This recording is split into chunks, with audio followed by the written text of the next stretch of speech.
Selamat malam para netizen dimanapun kita berada. Salam inspirasi bagi kita semua. Ini menarik juga ternyata begitu ya, tulisan-tulisan seperti ini begitu ya. Pertemuan politik anti Anies kenapa dilaksanakan di Istana Negara? Betul begitu ya. Ada ketakutan apa kepada Anies Baswedan begitu ya, sampai segitunya ya Istana Negara dijadikan sebagai alat seperti ini begitu ya. Ya, pertemuan-pertemuan parpol sebenarnya tidak harus di situ begitu ya. Ya, kalau ingin masalah bangsa dan negara, masalah soal ekonomi dan sebagainya ya di situ begitu. Tapi Pak Prabowo mengatakan bahwa ya ini masalah soal ekonomi ya. Pak Jokowi memberikan pembahasan masalah ekonomi global, masalah ekonomi dunia ya, yang dibicarakan itu begitu. Lah, kenapa bukan bidangnya ya? Kenapa nggak yang lain yang membicarakan seperti itu begitu ya, yang mengatakan seperti itu seperti Pak Erlangga dan sebagainya begitu ya. Tetapi kenapa Pak Prabowo yang mengatakan seperti itu begitu di bidangnya militer begitu ya. Tapi ya saya rasa dalam demokrasi kita sah-sah aja sebenarnya. Tapi kita lihat bahwa perkembangan politik hari ini ya, kalau ingin rapat menteri dengan kabinet ya rapat semua begitu. Masalah ekonomi apa sebenarnya yang terjadi ya rapat semua begitu kan. Bukan rapat antara beberapa partai, ketum partai, kan begitu logikanya begitu kan. Jadi agak aneh gimana begitu ya. Ini sangat disayangkan sekali begitu ya. Pertemuan politik anti Anies kenapa dilaksanakan di Istana Negara? Ini banyak sekali pro dan kontra, tetapi ya mari kita baca ya beritanya, komentar-komentarnya seperti ini. Ini komentar-komentarnya ya, ngerompi ya anti Pak Anies ini ya, panik dan ketakutan banget ya. Makanya mereka sibuk muter-muter datangi rumah ketua partai yang sama baru kali ya.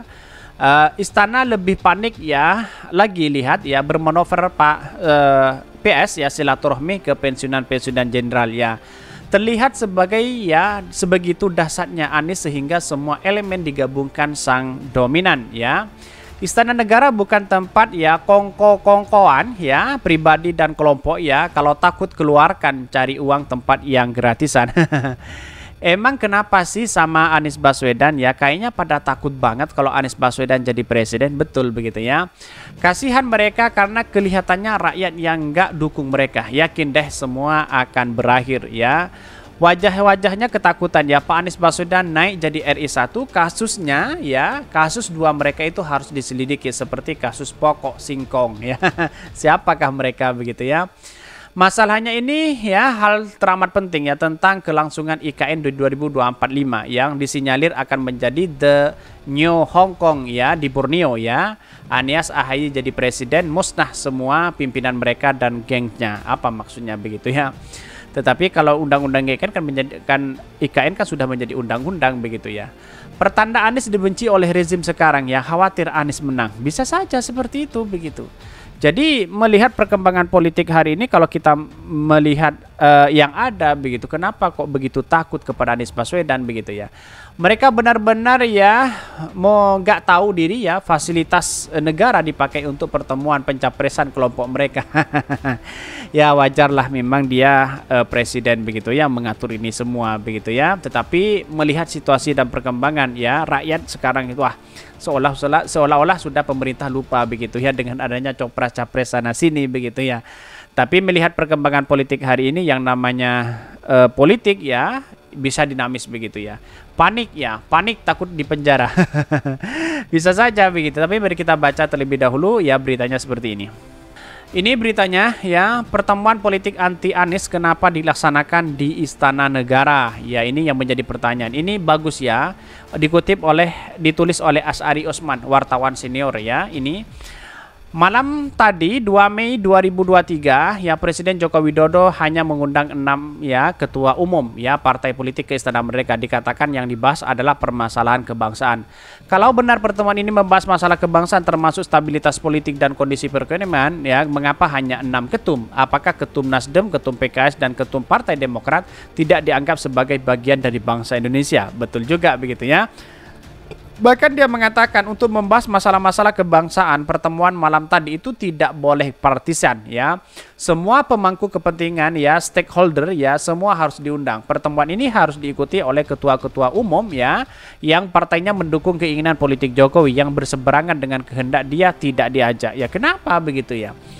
Jadi kalau ingin membangun bangsa bersama-sama seharusnya di situ hadir begitu ya. Ya, kecuali memang kenapa Pak Jokowi tidak mengundang itu begitu kalau masalah ekonomi begitu.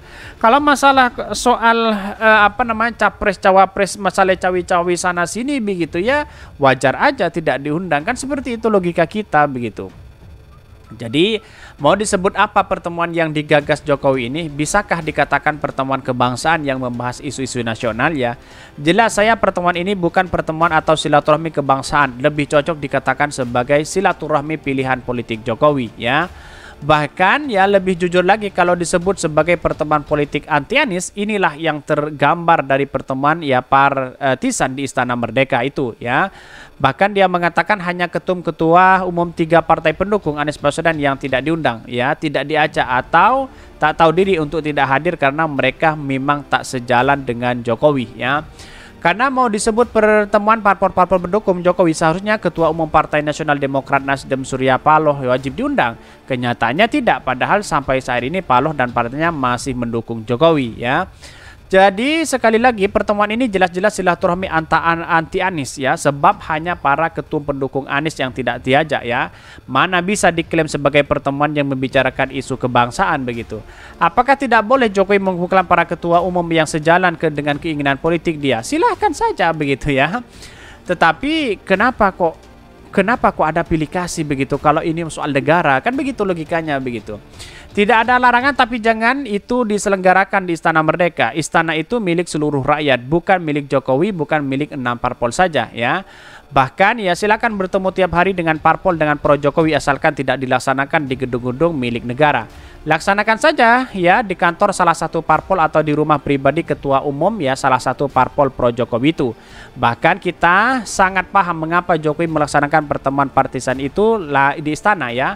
Sebab di tempat lain akan kelihatan tidak bergengsi, tidak ada wibawa, tidak presidensial ya. Bahkan jadi pertemuan partisan seperti malam tadi itu di Istana Negara, jelas penyalahgunaan kekuasaan ya, abuse of power katanya begitu ya. Bahkan ya dia mengatakan bahwa sekarang rakyat bisa melihat ya dengan jelas ya dengan tindak tinduk Jokowi dan sikap seperti inilah yang ingin dia lanjutkan lewat Ganjar Pranowo. Tentu ini sangat berbahaya, dia akan melanjutkan cara-cara memecah belah bangsa.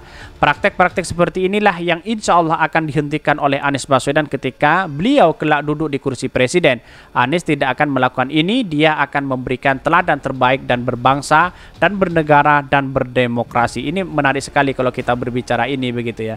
Tetapi di satu sisi orang banyak spekulasi situ begitu kan ya. Kenapa orang-orang itu di luar sana banyak yang kemudian seolah-olah terkecoh dengan narasi-narasi yang dibangun oleh orang-orang yang memecah belah bangsa kita begitu kan. Ya, sedangkan Anies Baswedan sendiri ya ingin membangun bersama-sama di situ begitu. Jadi akhirnya kan sudah ketahuan siapa mereka, kan begitu logika kita begitu. Aneh begitu ya. Tapi inilah politik kita harus hargai begitu ya. Bermanuver apapun begitu seseorang dia akan pasti kelihatan di situ begitu ya. Jadi saya rasa perkembangan politik hari ini kalau kita melihat bahwa apa yang dilakukan oleh Anies Baswedan itu sangat luar biasa begitu ya, dibandingkan dengan Pak Ganjar apalagi Pak Prabowo begitu ya, belum menentukan sikapnya di situ begitu. Tapi lihat saja begitu, ketika Pak Prabowo masih sana sini ya sibuk cari cawapresnya begitu ya, ya pada akhirnya dia akan gabung kepada Pak Ganjar. Kira-kira seperti itu begitu. Mungkin itu yang kami sampaikan. Tonton terus channel Khodari Podcast Rakyat ini karena ada berita-berita menarik dan viral setiap harinya. Salam para netizen, salam inspirasi bagi kita semua. Jangan lupa di subscribe channel YouTube Khodari Podcast Rakyat ini.